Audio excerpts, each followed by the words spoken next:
So at StratLab, we've never believed in advertising. We've rarely boosted a post. We don't advertise anything. But at one point, we wanted to get our name out there in a bigger way.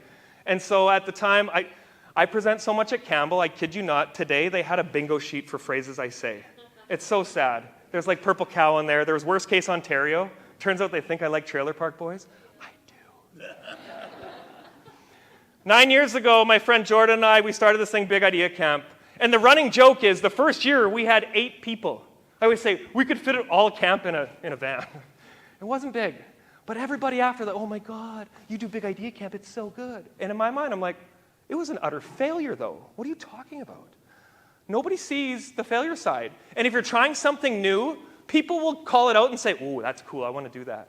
We're in our 9th year. It was in August. So like a month and a half ago, we had 20 people, the biggest Big Idea Camp we've had yet. And every year there's a kid. Every year you can see the trouble on their face. And this one kid, he's sitting at the back. Funny enough, he was smoking a cigarette, so I was like, oh, I don't agree with this, but I'll let it slide. He was sad because his mom told him he shouldn't be doing what he was doing. He started his own gutter cleaning company, and his parents weren't for it.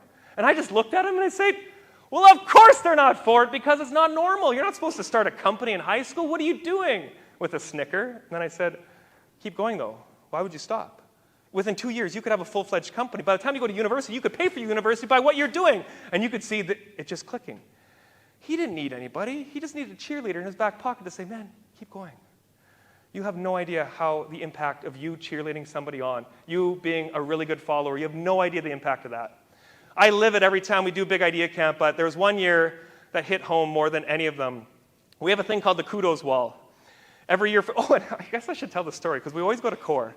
The one year, Ben has this whole idea of, well, let's get them to do like an HR thing where they'll teach us how to do a better onboarding package. And one of the students came up with this idea of, why don't you do crazy cool core socks?